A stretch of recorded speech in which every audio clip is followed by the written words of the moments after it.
I'd been working on the story for years before arriving in Paris.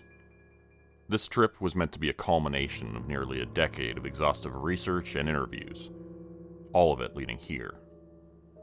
Everything I'd discovered up until now told me without a doubt that I would find the secret ceremony chambers of the Illuminati here, in the ancient catacombs beneath Paris, France. Once we get down there, you will become overcome with claustrophobia. You will want to come straight back up. This is normal. Everyone gets this feeling. You take 5-10 minutes, it will pass. That is, if you are sure you want to go through with this. Oh, trust me, Jacques. I'm sure. Nothing's gonna stop me from getting this story, I said, climbing down the ladder into the sewers. My guide followed after me quickly, replacing the sewer grate above us with the pry bar. I surveyed the stone-walled tunnel and saw a scrawny rat scurry past my feet. Trying not to overreact, I backed away as it ran past. My palms pressed against the slimy stone walls behind me, and I looked at them to see they were covered in disgusting green muck. The soup I'd had for dinner came up as bile in my throat, and my face soured as I swallowed it back down. Jacques saw all of this and smiled, his teeth yellow with nicotine stains. Come, brave journalist. This way to the catacombs. We are not even in the crypts yet. If you're already getting scared, maybe this journey is not for you. Taking a moment to tuck my pants into my socks, I stood up straight and looked him in the eye. Show me the way, Jacques. I'm right behind you. He began to lead me deeper into the underground, his flashlight beam bouncing up and down with his strides.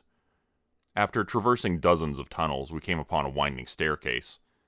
This staircase descended to lower and lower levels, going down for what felt like miles. Quietly, we marched downwards, and I felt like we were descending into hell itself. After a while, the stairs ended and we were walking down long limestone corridors again. The stone tunnels became narrower, the ceilings lower. I could no longer stand up straight and had to duck my head down, crouching in places to get through narrow doorways. The stones which made up the walls and floor were beginning to look ancient and crumbling in places, and I wondered momentarily how common it was for the ceilings to cave in. Even worse, the next level down was half flooded, and we waded through water up to our knees to get to the other end of these long, black corridors. My flashlight flickered once or twice as it got wet unexpectedly, and I was plunged into complete darkness. I shook it hard and banged it with my palm to get it going again. The light beam came on again, reluctantly, but I couldn't even feel relief at that. Only a momentary reprieve from my terror, before I saw another rat scurrying near my feet amongst the crumbling rocks. Another winding staircase brought us down even lower yet, and we began to finally see the first traces of bones.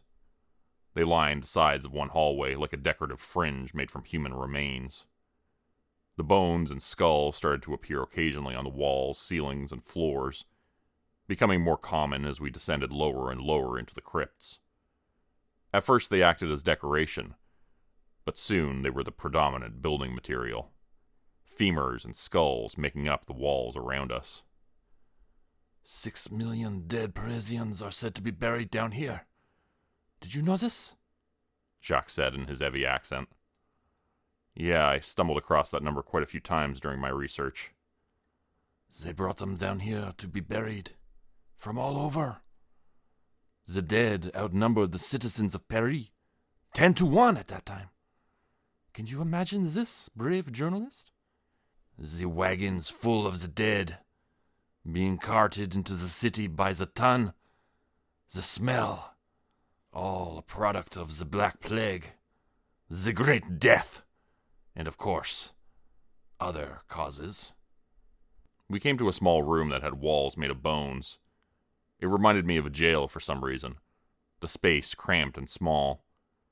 A low ceiling loomed above us, seeming to bulge downwards precariously in places, and in the center of it all was a barrel-shaped pillar made of large femur heads and skulls, which connected the ceiling to the floor and dominated the room.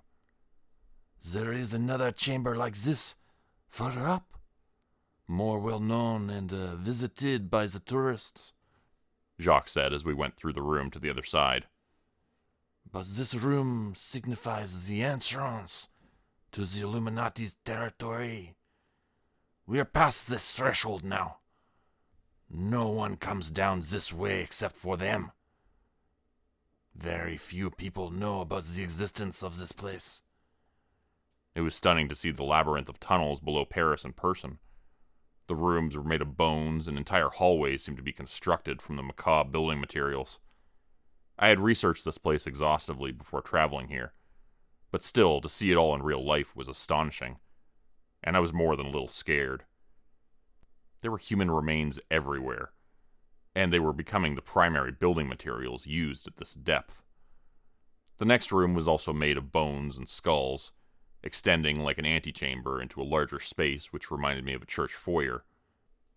I couldn't help but gasp at the breathtaking number of bones, arranged in perfect formations, not one piece slipping or falling away over the centuries. Rats were growing more common now, as were mice, roaches, bats, and bugs of all kinds. I brushed a fat spider out of my hair and hurried to catch up to my guide, seeing I was falling behind. "How do they keep people out of this section?" I asked Jock, genuinely curious. It seemed like we just walked right in with no problem. 200 miles of tunnels make up this labyrinth, and that is all it takes to keep people out.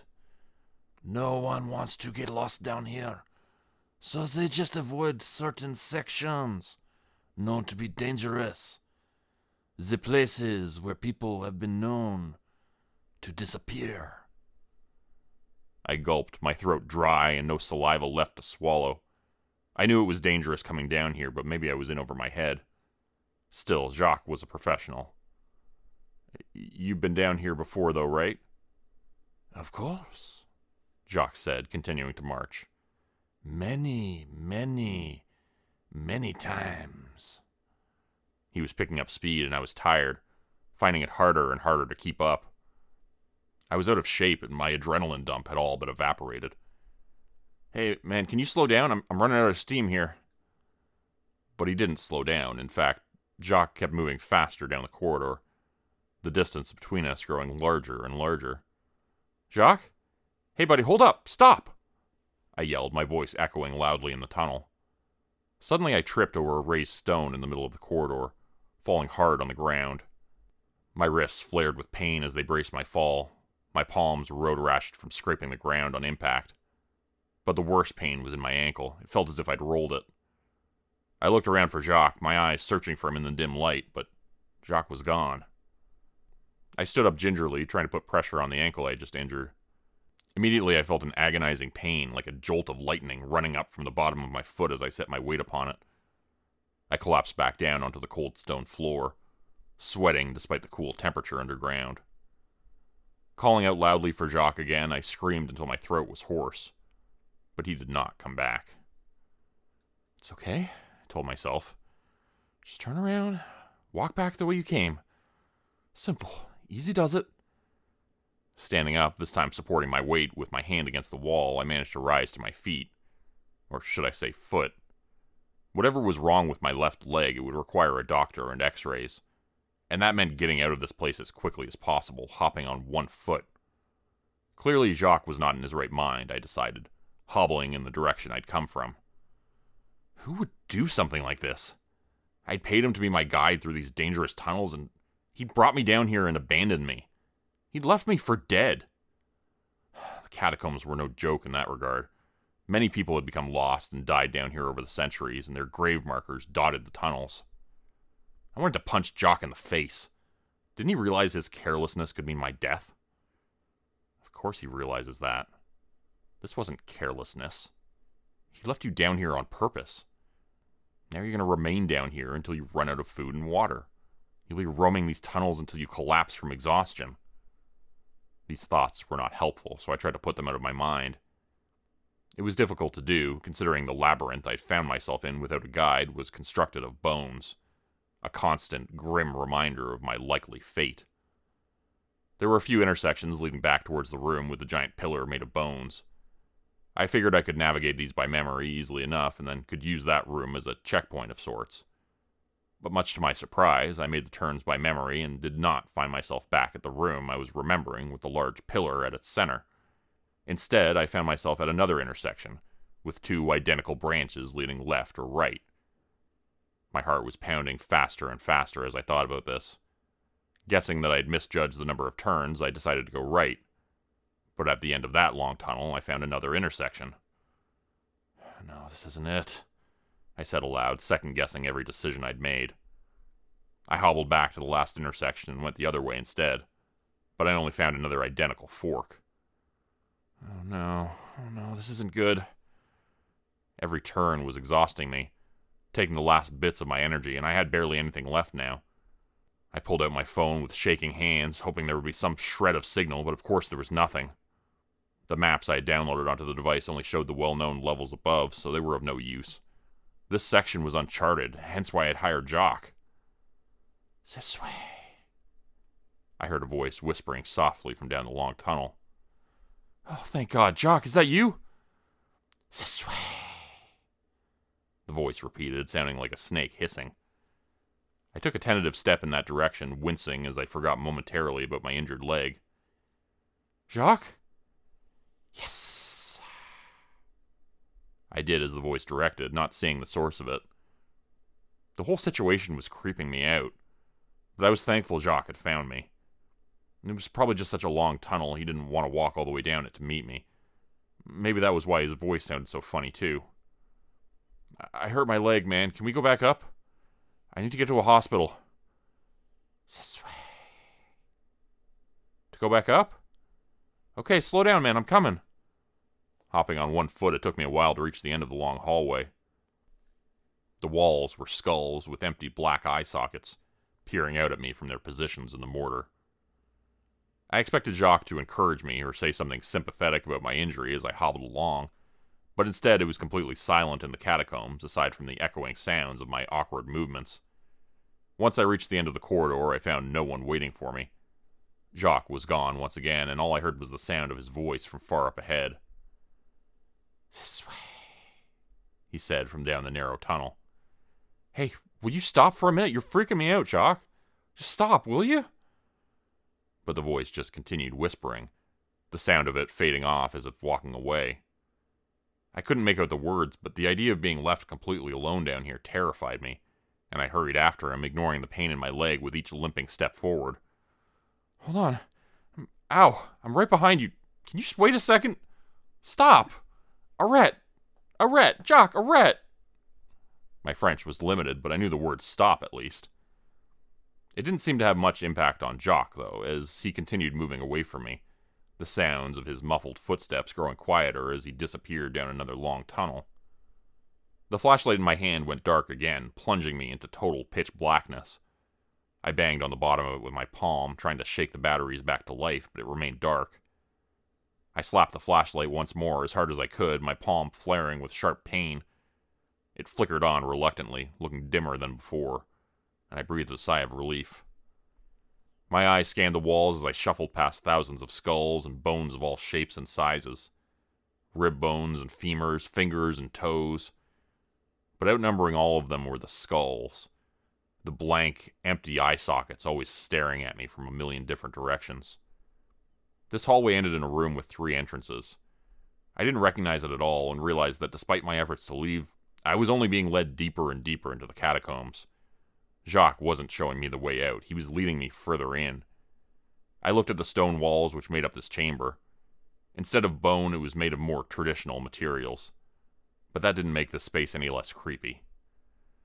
For one thing, every inch of the wall space was covered with scratches. Shallow marks where someone or something had attacked the stone walls, trying to claw their way out. As if they'd been trapped in this room. An unsettling feeling came over me, and I spun around with the sensation that someone was now standing just behind me.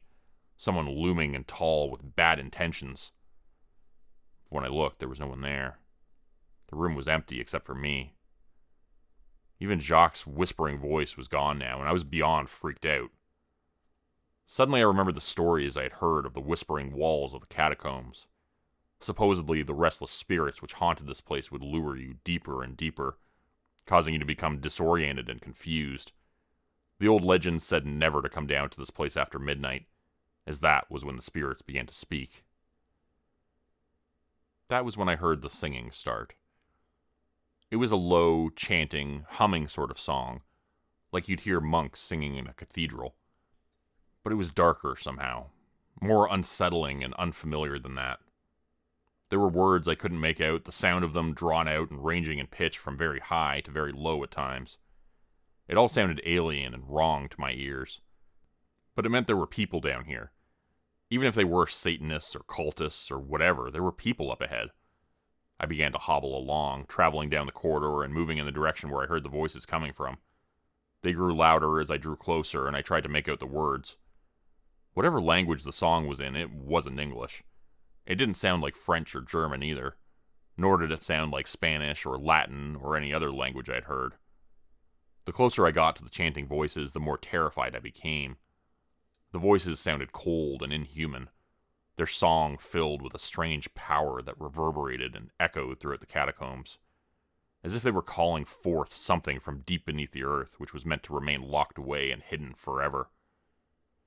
It occurred to me for the first time since Jacques had abandoned me that I had come down here to find the ancient ceremony chambers of the Illuminati. Amidst the adrenaline rush of my injury and becoming lost in the maze of limestone and bone, I'd forgotten all about it. But as I turned the next corner, I came face to face with what I had come down here to find. A large chamber the size of a church sanctuary had been dug out in this section. The walls were made of skulls and bones, as were the candlelit chandeliers hanging from the high ceilings above.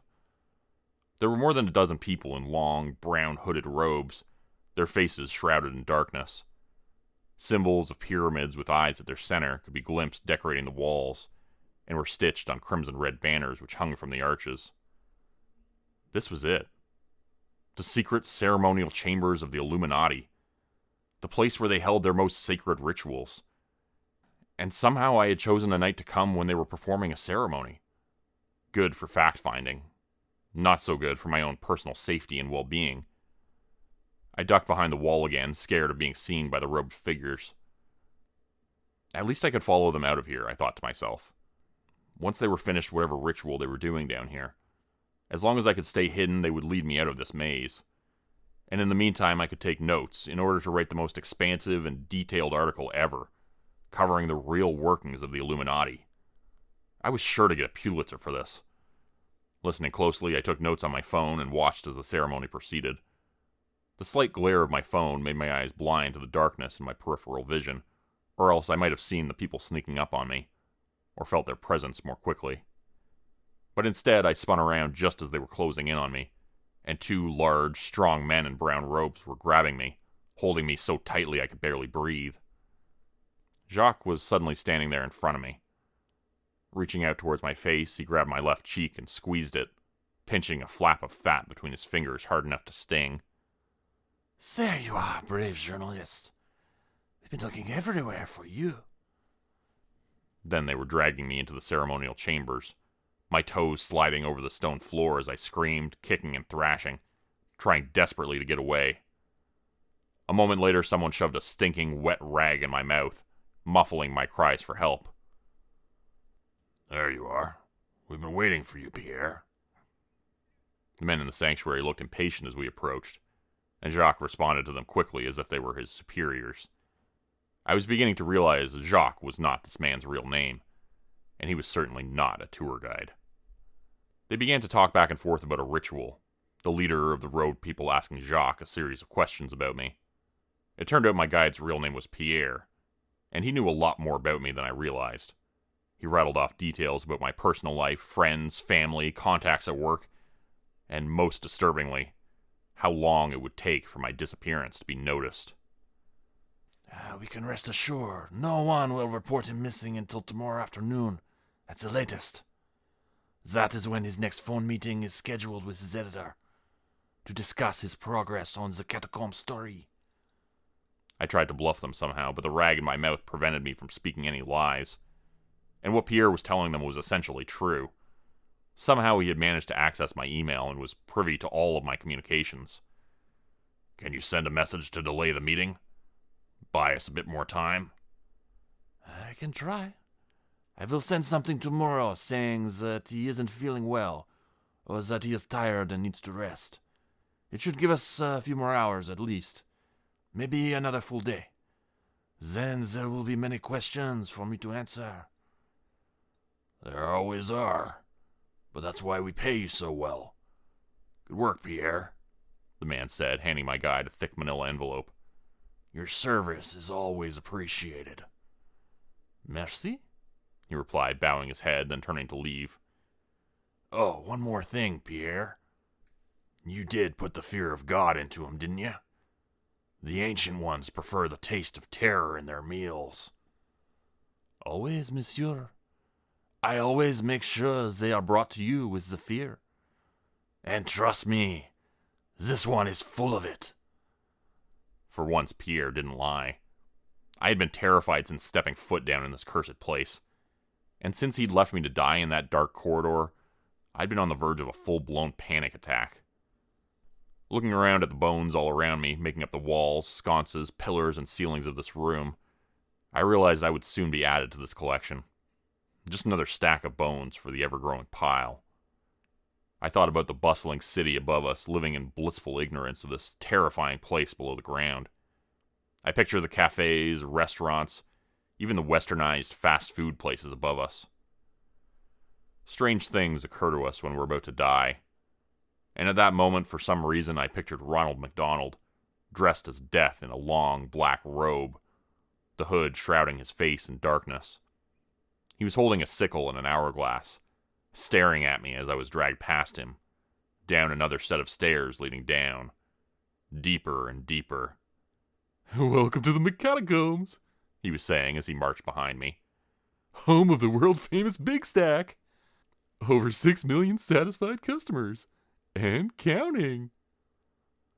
For a long time, I was forced to walk downwards, a narrow, spiraling staircase taking us into the depths beneath Paris. After a while, my captors got fed up with my cries of pain and slow movements as I stumbled on my injured leg, and the big men around me picked me up like a child and carried me. It seemed like we were walking for hours as the temperature grew cooler at first and then much, much hotter. When we finally reached the bottom of the staircase, I saw we were in a place which resembled images of hell I'd seen, depicted by artists over the centuries. It was a massive cavern made of reddish stone, the ceiling high above us dotted with stalactites. A large chasm stretched across the center of the chamber, dividing it in half. Flames licked up from this trench, and the heat of those fires could be felt from where we stood, 100 yards away or more. That's the ritual chasm, said one of the men holding me. You wanted to see the ceremonies up close, right? Well, you're going to get to see everything up close and personal now. Get your camcorder ready, Mr. Journalist. We got to the edge of the fiery chasm, and I looked down, terrified as the ground shook constantly beneath my feet. All around us were pits and holes in the rock from which flames rose up, higher and higher by the second.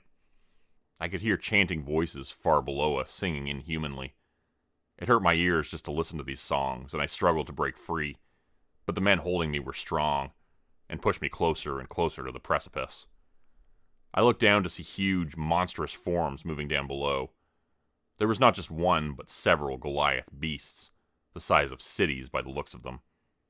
As they moved around, their footsteps shook the ground, causing me to tip off balance and nearly fall into the chasm. My captors let go, and I started to plunge downwards. I could hear the chanting, sick voices of demons growing louder in my ears for a second as the above world slipped away. And then someone grabbed my wrist and pulled me up in one quick, strong motion.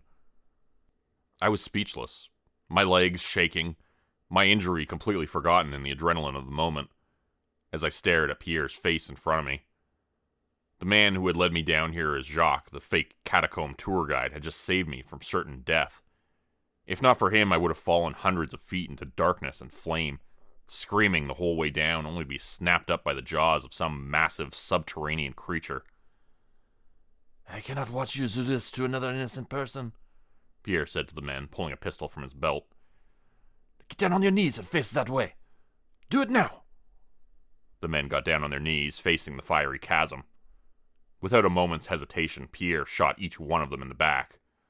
One by one, they fell face first down into the pit of flames. A few moments later, the sounds of screaming could be heard distantly below. The ones who were still alive would not stay that way for long. Holy shit, I managed to say, getting to my feet. Man, I guess I should be thanking you for saving my life, but damn, how many people have you brought down here to be sacrificed by them? Pierre looked unfazed by my question. Too many. But there is a reason for it. They must be appeased every so often, or the consequences for humanity would be dire. Come, let's get you out of here. I will pay for my crimes, trust me. And much sooner than you might think. He put his arm around me and helped me up the winding staircase leading away from that dark, terrifying place. Pierre led me back out slowly, letting me take my time on my wounded leg, until the Illuminati picked up our trail and gave chase again. I was forced to run on my wounded leg, but Pierre knew the tunnels well enough to lose them. Traversing down each dark and twisted tunnel, we made our way up to the spiral staircase and eventually to the top. You can find your way from here, Pierre said, looking me in the eye for a moment before turning back and walking away. Head up this corridor until you find the ladder, and then run until you have nothing left inside of you. Run until you are back in America, brave journalist. And what about you, Pierre? What are you going to do? I asked him, his form disappearing into the shadows of the tunnels. Is this not obvious? He said, laughing mirthlessly. I am going to join the dead. 6 million served, I thought, limping towards the ladder. I began to climb up towards the sewer grate, lifting it with all my effort. Looking out at the street, I saw it was morning, and we had been down there all night. A local saw me and came over, speaking rapidly in French. I tried to explain that I only spoke English.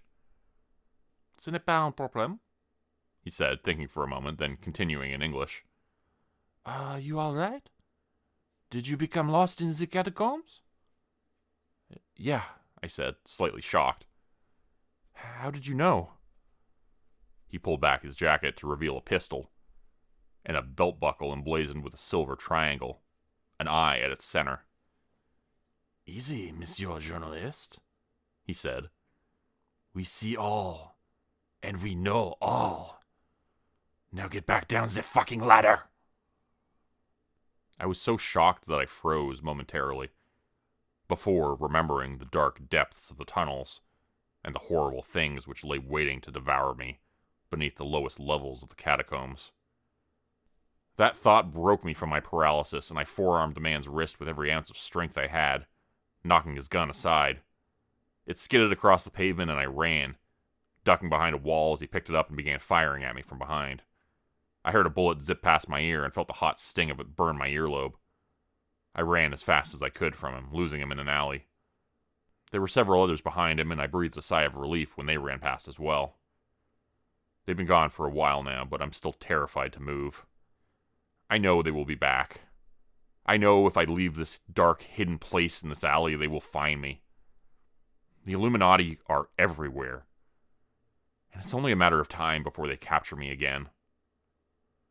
But they sure as hell won't take me alive. Today's video was supported by patrons like Mark from Earth, Crimson Muse, Joy Burton, Diane Showers, Mark Sewall, Cheryl James, Pick Your Sticker, Teddy Dog, Clue 404, Mamakato, Dante Kincaid, Zarin Ray, Angela Donovan, Blarian 50, Devin Kyle, Timothy Baird, Ajeti, Bert Turner, Bajani Espinal, Michael Pierce, Big Joe, Carrie Harkonnen, LaDonna Spivey, Scott Tanaka, Tom Stewart, Sherman Davis, Bryce Shelton, Susan McClendon, Elise Batiste, Lisa and the Cult Jam, Open Circuit, Fabulavore, Raymond Jaggers, and That Darn Fox. If you'd like to help support the channel, please consider joining my Patreon page at patreon.com/Jordan Grupe Horror. As a patron, you'll get access to bonus videos and content. You'll be credited at the end of every video going forward. And if you decide to stay for 3 months, I'll name a character after you, which will be featured in the next Hollow's End story. Links to join the Patreon are in the description. Thanks everyone for listening. I hope you please like, subscribe, and comment to help the channel continue to grow. It really does help out a lot. And see you again next time at 4 p.m. Eastern Standard Time. Hope you have a great night.